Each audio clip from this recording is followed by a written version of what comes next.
Greetings, I am Lies. And I am Scandal. And let's play a game together. Yeah. Alright, so I'm just looking at this and going, do we ever get to make a choice in this game other than the poetry? And going, okay guys, so this is going to be an experience of going, the entire game is just going to be random literature activities that happen over here, and there will be no other choices, but they will wildly affect everything that goes on over here nonetheless. Right? Going, what is this game? What is going on? I'd have had to been here a whole hour on my own, click, click, click, before anything happens. And anyway, Sayori is adorable, and we will keep going. Yes. All right. Now that you're in a club, you're going to have less time for anime, you know? Oh my god, Sayori, it's just a 12 o'clock adult swim slot. Chill. Oh my god. That's not even real anime. Excuse me? Airbender is not anime. That would be so funny if they had Avatar: The Last Airbender actually on that slot, which would totally never was, but which that's would be okay. freaking hilarious. It was on Nickelodeon. An Adult Swim at all, but it was funny. Well, an Adult Swim was on Cartoon Network, and that was a Nickelodeon show, so you couldn't have them on there anyway. Which is why I thought it would be hilarious, but it's fine. It works fine. You'll need to get used to it. You're gonna need to step it up. You're gonna need to change your whole life just for this club that you didn't want to join. And you know what? You'll just have to be more mature this year. And what maturity means is doing things that you don't like because other people told you to. Oh, don't say it like that. That hits way too close to home. So sorry. God damn. So hello. Don't say that so loud. Hello, my name is Liza, and I don't pull any punches. It's okay. It's probably the punches that will affect me the most, but I don't know. Sometimes my friend says some things where I'm just like, It's okay. I think I have done that to every one of my friends at some point, where I've just been completely honest about the sort of darkness of a situation, and they're just like, "Oh my God, Lies? What the hell?" Yes. And so anyway, we will not say that out so loud. Yes. All right. So don't say it so loud, Sayori. Don't say it so loud. Oh my God! I glanced over my shoulder to see if Monica overheard, where she's right across the table. On the other side of the table. Go ahead. Listening to the whole conversation. What? It's true, though. And besides, if we can keep manga in the classroom, people can know that you watch anime, and that's all right. It doesn't have to be shameful to be interested in your interests. Are you fucking kidding me? Have you been outside? I'm sorry, are you really ashamed about all of your interests? I didn't mean to tell everyone that you do things that you think are shameful. Oh my God, I don't think they're shameful. I'm saying nobody else has any taste. Oh. That's why I don't share it, because you do not cast pearls before swine. And if that is how that works. Tell them the elite amazingness of the anime that I watch and the dating games that I play, then they will never understand, because they are not a true fan, and they have not got good. They do not get the good, all right? They need to get past at least level 57 before maybe I will consider them. So, yeah. Oh. I know. You're always looking out for me, Sayori, and it's really fucking annoying. Yeah, but I mean... Nope. You know what? I will do it even at the cost of it being annoying, because someone needs to take care of you. It's what I do best is be annoying to you. Yeah, I noticed. By also trying to help you. It's a problem. That is totally a whole ass problem. Do you understand? I walk outside. There's you. I'll go this to the side. There's you. I go upside down. There's you. It doesn't matter where I go. There's you. I try to have a clean, organized space, and then there's you. Oh my God. That's a problem. So what about you? Oh my God. You look out for me better than you look out for yourself. Which is why you're such a disaster girl. Honestly, that's actually a really interesting idea or accusation of going, okay, so you're really bad about taking care of yourself. But other people, wait, is Sayori really, it does sound like sort of depression behavior, or basically behavior of going, I think of myself so much less than everyone else. Mm-hmm. I will literally put and sacrifice myself to everyone else's extreme. Okay, so we've actually talked about this a little bit in Lily's Garden in reference to Luke, especially in the early game. Mm-hmm. And if you haven't seen that series, please feel free to check it out if you want to. It's a little different than this. I was just saying, but it's not that far off, except there'll be no choices in it, because there are no choices over there. kind of wondering if there are any choices in this report. We did discuss in there at one point that sometimes it is much easier to help someone else than it is to help yourself. Yes. And we actually had a fairly lengthy discussion about how sometimes when you're really depressed or you're really unmotivated, one of the only ways you can get yourself going is to care about other people, because the reason you're having such a hard time in your own life is because it's about you and you don't want to engage with you. Yes. And so some people can go, well, you're doing great. You're helping so many other people. And you're like, I am a little old disaster. My life is a mess. I'm in constant pain. Nothing that I need done for me is done at all. The reason I'm helping other people is because I'm trying to get away from me and at least do something of value. Right. And it's also one of those things, too, that some people have pointed out, that it's much easier to help other people because you really can just do the swoop in and save the day maneuver, even if it's just for a aspect of an issue. So one of the great things about that, and my friend makes a really good point there, that is a component to this, is that you can, if you help someone clean, or if you help someone organize, or help someone finish a task, or whatever, you can do it with essentially none of the emotional weight or consequences that are involved in your own prioritization. So they can be like, oh my God, I need to clean my kitchen. And you go, I have just been able to knock everything else off of my mental load and go, I can help you with the kitchen. And all of their mental disorganization or frustration that's in like, where do I put this dish? Where should I start? Whatever, you can come in and do without a problem because you don't have that same investment they do. Yeah, your attachment is very different. Like, Yes. for example, you're not going to be sitting there for 6 hours trying to flip through a photo album and reorganize all your photo albums, unlike them where they'll go, I don't care, they're photo albums. They go over here, right? Done. I'll just put all the... I actually did I helped someone organize their scrapbook and photo album collection at one point, and it really was super easy. And the thing was, is they're like, yeah, later I'll have to get to it, and it won't be organized the way I want it. But at the same time, she was also like, this is super goddamn helpful because now they're all in boxes. The boxes are all labeled, and everything that was just scattered pictures and scattered stuff is now all in folders, so it won't get damaged or lost or anything like that. And so you can go, yeah, it's not all organized the way I want, but also I have that space back everywhere it was cluttered into, and it's all labeled and carefully put away, ready for me to get to when I can. And since it's already been taking up that space it was in for her for 2 years without me being able to get to it because I couldn't do it right. Having that other person swoop in and go, I don't care how it's done, we'll just put it away. Yay, because you said it needs to go there, so I put it there. Ta-da, and you're done. It's actually one of those things that I thought was really cool. So I saw a couple of posts, I think on Tumblr, if I remember correctly, where they talked about just asking their friends, going, please, I can't do this thing, I need your help. And reaching out to somebody else, even if it's just to basically have them organize something that you're not any good at, and making it clear with them that that's basically what you're planning on doing, it can be really helpful and really nice, especially because, again, you have that person who's able to literally come in and swoop in and at least save that part of your day so that you don't have to think about that aspect anymore. I say, and for me, it's really one of those things where if I don't know what to do with my time or my day, sometimes helping someone else just lets me sort all my priorities real quick, and like not my own, but it lets me know. It sort of helps me feel valuable or useful if I'm having a down day. Of going, I know that I'm contributing something that is valuable because it's valuable to them. But if I'm doing something for me, I don't know if it's valuable because right now I don't value me. All right, so we look after Splat better than we look after ourselves. You're still oversleeping every day, aren't you? Didn't I just accuse you of that very same thing? No, you said that I'm staying up too late, so therefore I'm sleeping during the day, which is totally fucking different. You still get up perfectly on time, and you're totally organized, and you get everything done, and I just barely make it to the bus stop at all, which we don't need because we walk to school, but, you know, same thing. It's literally just right there.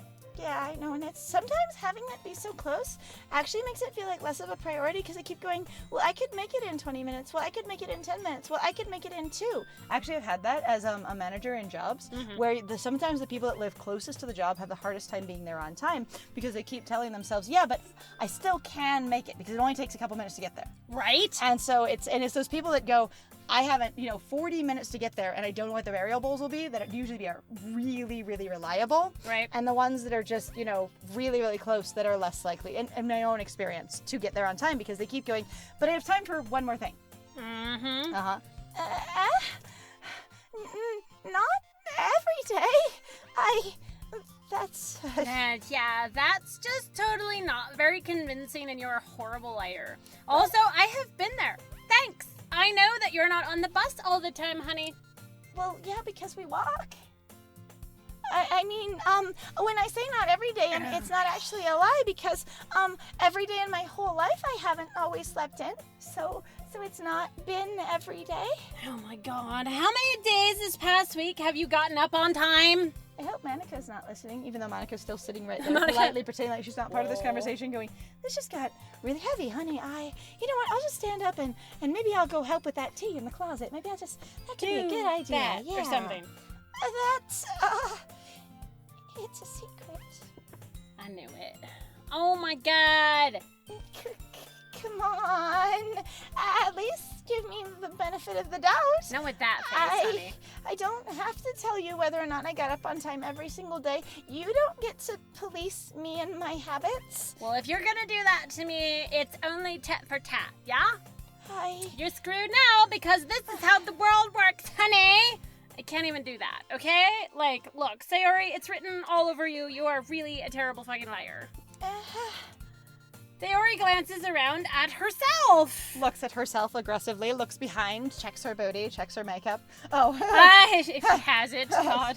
I mean, she's got a booty. It might just be small. No, you said makeup. Oh, makeup. I just assume, based on the, perfect complexion of her face, that there is probably makeup involved. Honestly, I love that about, like, drawn characters, where you're just kind of like, there are so many details that people do not draw or they leave out, and you just go, they are all wearing makeup. Mm-hmm. And I am contributing. Yay! Yeah, because it's simplified. And you're going, yeah, we just drew it simplified. And you're like, yeah, but your simplification suggests makeup because skin, would have more details. More complexity to it. It has... Because, men hate nostrils. Men hate... It's okay, she's great. Because men would never see her nostrils because she doesn't have them. So it's perfect. So men would be very appealing. It would find Sayori very appealing, according to Sailor... Sailor J. Sailor J, there we go. Yep. My brain. Sailor Swift. What? Sailor Jiff. Wait. Moms like you, choose Jiff. Choose Jiff. All right, so 9 memes in one. Here we go. How is it written all over me? Somewhere Corazon swings in. It is because Splat has this charm to see what is going on in people's heads and thereby is showing what is going on in your head written all over you. No, actually, you were clearly in a rush this morning. Oh. And I was there, even though we weren't there, so who knows? It was an experience. Look, your hair is still all sticking out around here. God, the judgmentalness is so strong. You don't look put together enough to be, have actually spent time on yourself, honey. You know what I hate is a lot of that sort of behavior happens particularly with women, period. Like, it's one of, it's an activity that I find myself engaging in a lot whenever I go out, which is not very often, especially with coronavirus right now, which is very often. But it's the big thing of where you sit there and you watch basically the differences between what you assume basically are identified gendered women and then the identified gender men, and you're watching couples walk away into stores and whatnot, and you always see, always, the women are way more dressed up than the men are. Period. Or put together, way more put together, and the guys just look like a disaster sometimes, and you're like, nope, but they're allowed to get away with it, because if you're a woman, you are not allowed to get away with any of that crap. Or if you're ever socially identified as such, people really give you a weird look, and it's really frustrating. But yeah, this kind of judgment of going, you don't look put together enough Honey. to have spent time on yourself. Mm-hmm. But I did this on purpose. I thought disheveled was cute. I run my fingertips down the side of Sayori's hair, trying to straighten it out, and I realized that it's anime hair, so it's a little pokey, and I cannot actually change the drawing, and I am sad. Man, you really need a brush for this. My hair is just really hard to get right, Because there's a right way to do this. And we're talking about this just in front of everybody, and isn't my hair always like this? I still put the bow in, so I'm mostly there. I won't fall for that. Oh my god, you cannot make me believe it. Look, there is more than just your hair. Look, your bow isn't straight either, because I clearly know what you are going for. I am truly a fashionista. And 2 of your buttons are unbuttoned. Potentially 3 or 4 of your buttons are unbuttoned. Definitely a little this is where I'm like, Sayori just seems depressed. Yeah, Sayori does seem depressed. And there's toothpaste stain on your collar, right here. Right here! We're just gonna tear you apart. I tried to wipe off the stain with my finger. But nobody would ever notice that, except maybe you. Of course they would! I did, see? Oh my god! Look at the entirety of all of you! Also, I know I am unique and I know I am special, but that is me. And I am here trying to give you my knowledge and my wisdom and my ability, where I am truly the protagonist of my own story. And you will see my story. It will be in college one day in the literature classes, where it will be in college 305. Yay. And it will be fabulous. Thank you. Also just going, you've got, Splat being like, and I am an absolute fashion plate. I am amazing, so I know about these things. People take pictures of me, okay? I know better. Nobody's going to tell you about it because they don't want to embarrass you. But I don't care if I embarrass you. Fortunately, I really don't care about that. My friend has pegged this main character so hard, even just going into this, we'll just have someone who just doesn't even want to be here today. And it's like, the dialogue for me is supporting this so hard. It doesn't sound like, fortunately for me, I don't really care about that. I'm fine just approaching you. It is no. It's like, I don't care about embarrassing you. I don't care about calling you out in front of everyone. I don't care about putting your business out for everyone. I think you don't have to put their business out like that, being like, yeah, we're going to just put Sayori's business out for everyone. Yeah, pretty much. Like, this is an experience of tearing her apart. Hey. And you don't even keep your blazer buttoned up.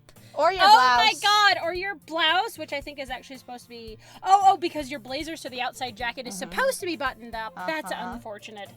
Seriously, Sayori? Like, oh my god, why do you think you don't have a boyfriend yet? You look almost as bad as Beelzebub. Wow, Beelzebub, how do you pronounce it? Beelzebub, and his disheveled self. So, I mean, I know our Obey series has been canceled, but... fucking cruel. Yes. Because a girl's only point to existing is to have a boyfriend. And the only point to taking care of her appearance is to get a boyfriend, because that's her only value. And I knew lots of people who were actually incredibly suicidal, or people who would be pretty aggressively into hurting themselves because they were like, but I don't even have anybody who likes me, and I'm just disgusting, and I'm just gross. And it would be this really cruel cycle that they would get involved in, because everyone around them would be like, but you're a girl, you're supposed to look cute, you're supposed to do this thing. And they would start falling apart more and more and more, and the cycle got worse and worse and worse, because everybody around them would keep reinforcing it, going, see, I'm sorry, honey, boys just don't like girls like that. You really need to work harder on it. Like, it was terrible. So a lot of girls that I knew would attach to one particular kind of value structure or another. Either you need to have a tiny waist, or you need to look like a fashion model, or you need to be, curvy or have large tits, or whatever their particular thing was. You need to have a perfectly clear complexion. You need to be small and tiny or delicate, whatever it was. One of the scariest things that I've ever read that still bothers me to this day, like, it'd been ages. But there was, was it a Beverly Cleary book? There was a book that I read as a kid. Okay. And then I ended up rereading as an adult, and I just was like, God, this was so fucking creepy, because I remember people talking about it and going, it was so funny, or ha, so accurate, or whatever, of going, I must increase my bust. And it was a thing in a kid's book aimed at young girls, and I was super disturbed by it. Like, hearing about it when I initially did, like, I don't think I actually really read a lot of it. I can't remember what it is, but then I read it again actually read it as an adult, and I was like, this is terrifying. So I ran into that rhyme and that ideology in 3rd grade. When I was actually in school, of going, girls who have breasts already, because you're in grade school, so the oldest kids, that are in like 5th grade, some of them already have a chest. And so you have the other girls that are trying to be feminine the way they're supposed to, quote, because sexuality and attractiveness to men has already been introduced at that age. Yeah. And especially like for me in the, socio-demographic culture I was exposed to, there was, you already want to be attractive and appealing to guys at that age. No, not everyone latched onto it, but it was really this idea implicitly where most of them didn't know what they were doing, and most of us really had no idea how to explain what was going on. There was just this sort of like suffocating pressure of you needed to be good enough and boys were supposed to like you.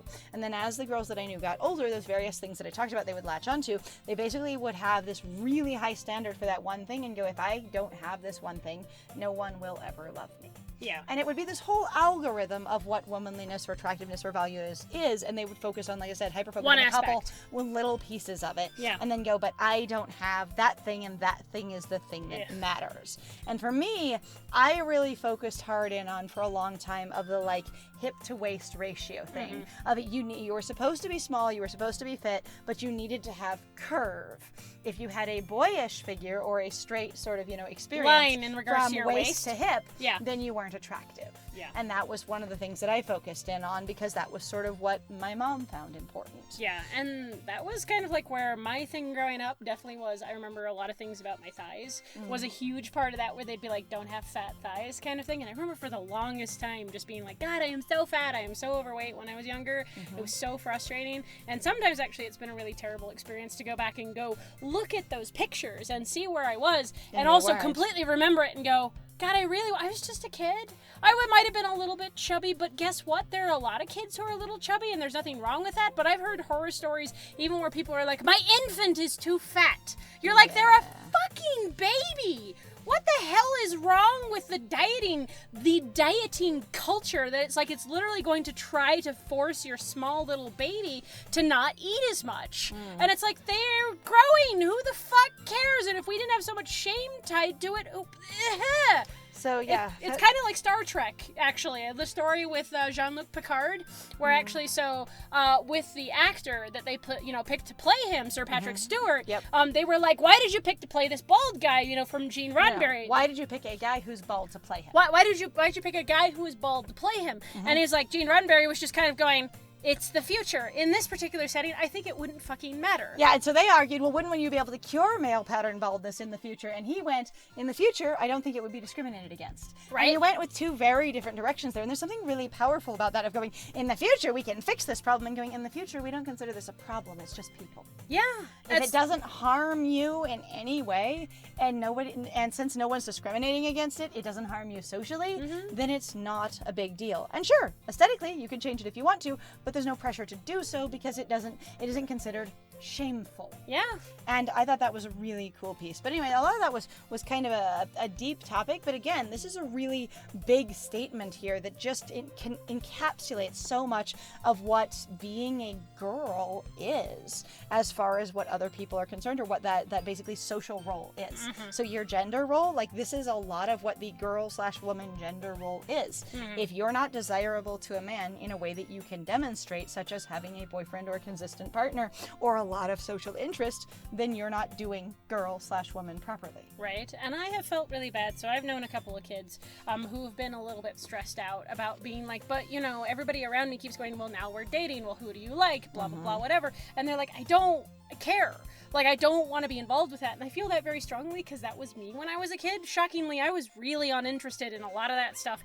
Even if I had, what you might term basically a sexual awakening fairly early, I wasn't interested basically in having a relationship with anyone. And one of the things that frustrated me, and has also frustrated, some of my young relatives, is this experience of going, if I am a girl and I hang out with boys, everyone wants to know why I'm hanging out with that boy. When are you going to date? Are you dating? What's your relationship? And you can't just have a male friend. And one of my young relatives who is a girl, she's really just frustrated about it. And she's like, I wish that I could be a boy, because then you're allowed to be friends with anybody and no one asks you about it. If you're a girl and you're friends with a guy, there's a big emotional weight to it, and there's all this social pressure to have an answer, and people are always looking at you scrutinizingly, at least in her experience. No, and that's totally fine. I was actually going to say, for mine, one of the things that happened personally to me was that because I acted so much more basically, so in my experience, when I was identified as a girl, when I was raised for so long, I had a lot of guys actually be incredibly mean and cruel to me because I was a girl, and they were like, what are you doing in our space?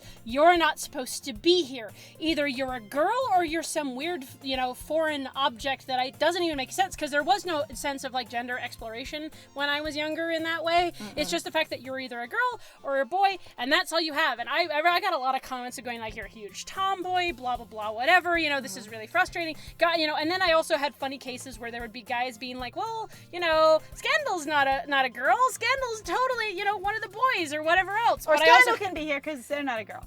Or also having an experience too, like I said, of just I remember getting into huge fights sometimes with guys because they were irritated that I was better at things than they were, and they didn't like it. Which is part of your hyper-masculine culture of going, if you're not. So in the same way that girls are supposed to be valuable for how they look, men are supposed to be valuable for what they do.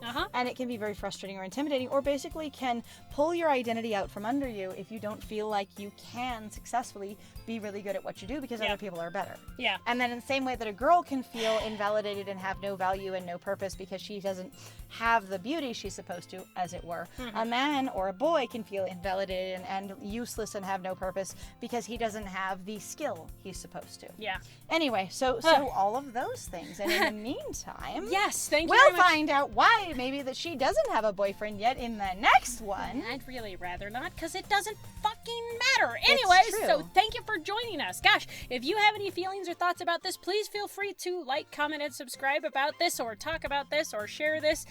This is a really complicated conversation. It also is, we're usually coming to conversations about this, obviously, from our own perspectives. Yes. And we're not always super well coordinated about it, so sometimes there are things that we say that maybe aren't as sensitive, but we are trying. We don't plan this like a video essay, so it's all basically a live blog for your enjoyment, and we really do like it when people catch things or when they add things, and we are totally, interested in knowing our mistakes. Yes. And or where we could be more inclusive. Yes, absolutely. So, thank you very much again for joining us. If you also want to support us, please feel free to go check out our Ko-Fi or Patreon. We've got some links in the description down below.